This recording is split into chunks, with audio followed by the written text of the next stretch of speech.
Hello and welcome to this video. Welcome to my channel.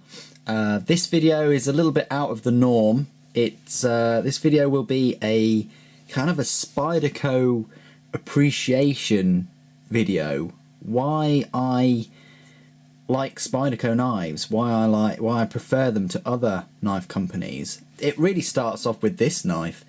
This was the first YouTube video I made, first knife review video I made.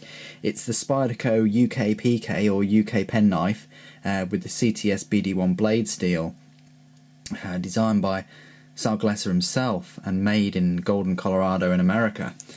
And from this knife, I mean, I bought a couple of knives beforehand. I think I bought this Spyderco Grasshopper, and I also bought this Spyderco Tenacious. Sorry, I lost it there.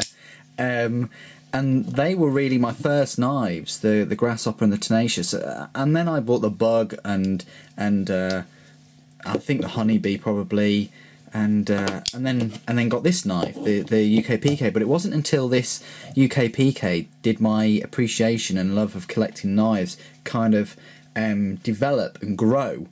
I suppose back then £42 was a lot of money to be buying a first knife on.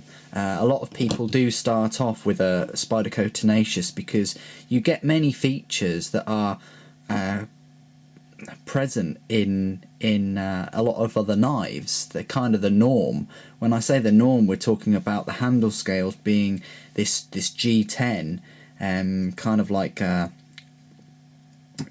woven glass fibre really, and we're talking about a simple locking mechanism, the Walker liner lock. We're talking about the pocket clip being positionable at 4 points. We're talking about a deployment method, quite an easy deployment method, in this case the Spidey hole, and we're also talking about blade steel that is quite a nice blade steel to start off with, the 8CR13 MOV.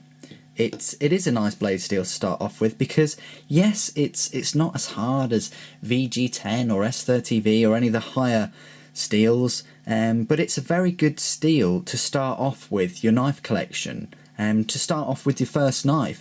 Some people may just buy this knife or buy a knife with 8CR13 MOV, and that will be it for life. They'll carry the knife and they'll own it and they'll appreciate it, and it will last them a long time, because the blade steel, although it's not as hard, it's softer, which basically means that you've got more experience of sharpening.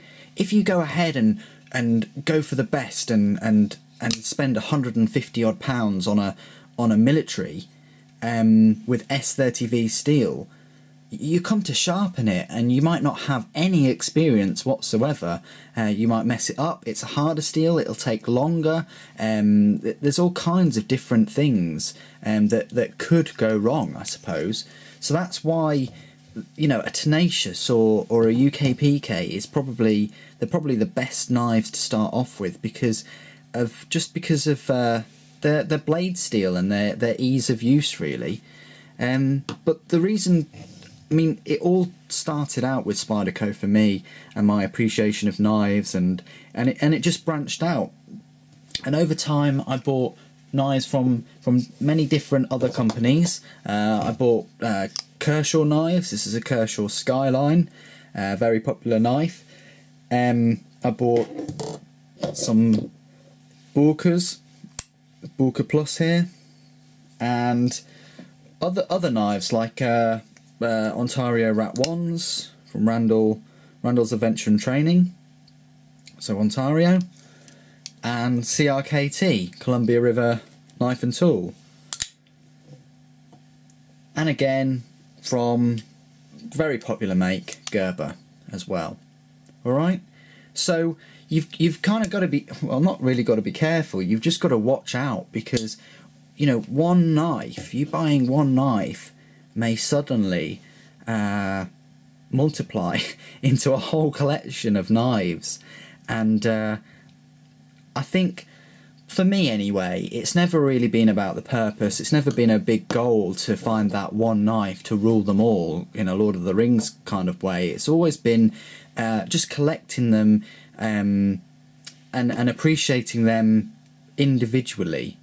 Okay, and that's where I come from with knives. But the company that really got me into knife collecting and really set the bar and standard for all of the other knives I've ever collected have been Spyderco. They are an excellent company, excellent American company, and it takes a lot for someone who's sat in the corner and watched these, Not Unfancy, Cutlery Lover, John Wayne Colt 45, Yo-Yo Boy. I'm giving a load of shout outs here because Exacto even, it takes a lot for someone that just sits and just watches knife videos and reviews and never really plucks up the kind of initiative and kind of courage to make knife videos of their own. But I've seen the state of YouTube and the state of the knife community, and overall it's an excellent community to be part of.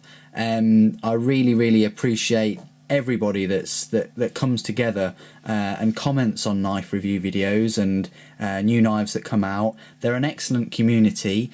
Yes, they're sharp, pointy objects at the end of the day, but that does not reflect the people whatsoever. The people, the subscribers, the enthusiasts are some of the most witty, funny, knowledgeable people I've ever come across in this kind of hobby.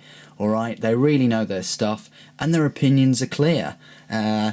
Some people may not like a knife because of many different things. Other people, the jimping or the lock might rub them the wrong way.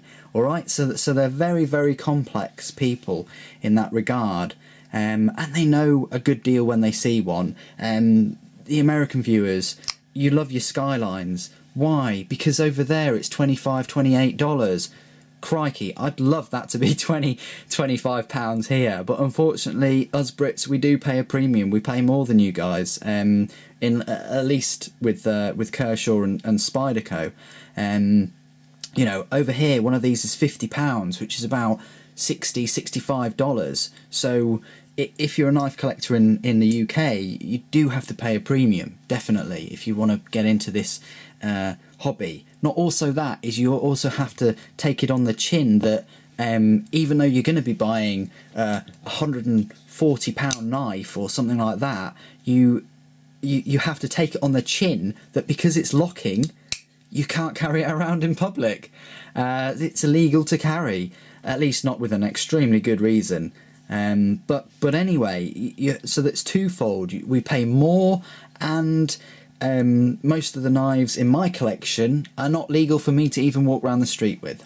Okay, so that just goes to show you some kind of the enthusiasm, the enthusiastic nature of particularly us Brits and our knives, and the lengths that we are prepared to go to collect these excellent works of art and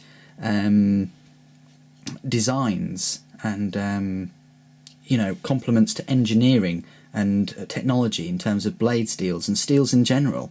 All right, but anyway, back to Spyderco. Why do I like Spyderco? Why has this given me the courage and the motivation to make videos, to make knife videos, and then to progress to make my gaming videos? Well, there are many factors. The most common factor with my Spyderco knives is essentially knives I've been impressed with. Okay, by this I mean I've bought every Spyderco I've ever bought. I have not been let down. Every single one.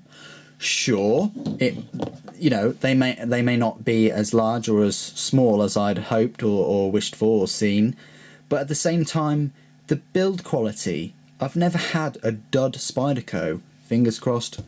Touch IKEA wood. But that's really a good testament to Spyderco as a company, that their quality control is just excellent. The quality control of this Spyderco Tenacious is outstanding, really. It's made in China, in a factory somewhere in China, mass produced, and there's not much difference in quality control between this Spyderco and the one made in America. That's not a big dig at Americans, and it's also not praising the Chinese as of much. It is what it is. I'm telling you the facts, telling you the truth. All right. Both of these, excellent build quality and quality control. Spyderco, American company. They may make a lot of their knives overseas. You've got one made in China there, one made in their home factory in Colorado. You've got one here made in Taichung, which is in Taiwan. Again, very excellently made. Taiwan is not China. It's one of the world's growing economies at the moment, and again, that's build quality control. This one, Spyderco Delica, one of their popular knives. These Delica and Endura knives. I've got an Endura knife here. Both made in Japan, in Sexy City. Well, I call it Sexy City, but it's actually Seki City in Japan. They've got a rich heritage of making knives for hundreds of years and whatnot. And then we've got this strange little fella, the Pingo. This one's made in Maniago in Italy. Alright? So yes, although Spyderco are an American company and they make their knives in many areas of the world, they obviously do that to complement those particular knives. Alright? They do that to save money, by all means, but would they really go to the trouble of shipping out CPM S30V made in America kind of steel all the way to Taichung, Taiwan, when if it did originate from Oregon or Colorado, why would they then pay extra money to ship all the steel and things out there only to assemble the knife there? Surely it would be cheaper to do it at home. But they do all these things for a reason. All right, they do these things obviously to save money and to complement that particular knife. All right. Anyway, that's enough said about that topic. It's really the passion is that I've never been disappointed with any Spyderco knife, and they've all come extremely well made in their nice little Spyderco boxes. Very collectible. It just looks the business. It really does. But there we go. I might leave that here actually. It's a good backdrop, good feature. So yeah, that's that. That's the main reason. One of the main reasons is I've never been disappointed with a Spyderco knife. Another reason is value for money. All right. I feel that with most Spydercos, you definitely get what you pay for, and that may not be the same case for other companies. And I will bash other companies. Nobody gives me knives, nobody gives me products, so I have total freedom. All right, I'm not a Spyderco employee or employer, so therefore I can bash them as much as any other knife company. I have complete freedom in that. I'm never given any samples. I have to purchase all these with hard-earned cash, and so you're getting the honest truth about them. You're getting the honest truth about all of my knives. You always have, and you always will do.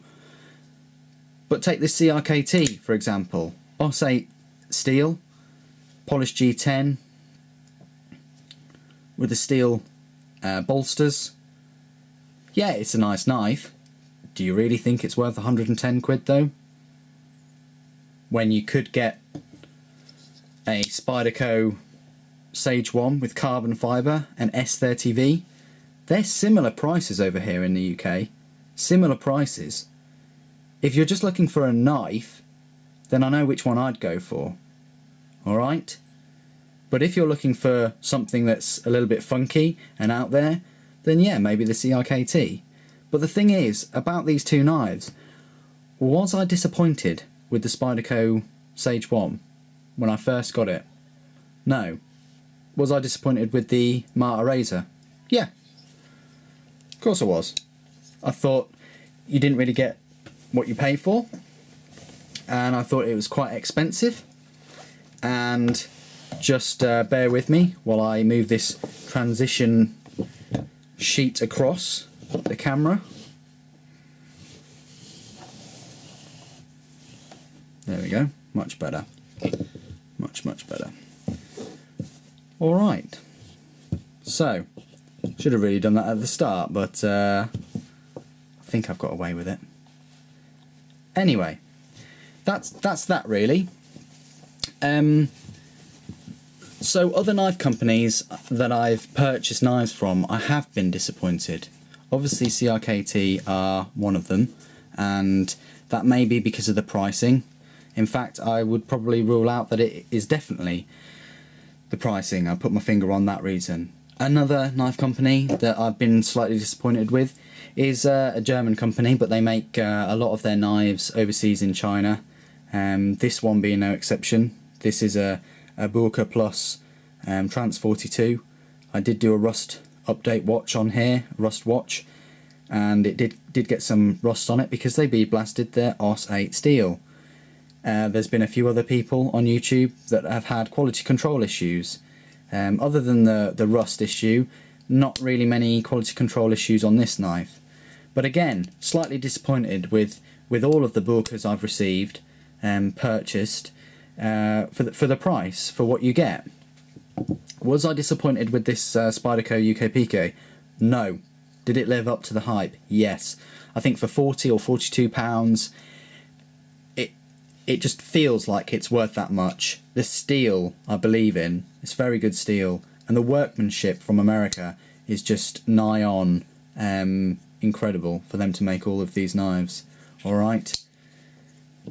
So, value for money. They all, in my opinion, it's a huge factor for value for money, but I really do think that you get value for money for Spydercos.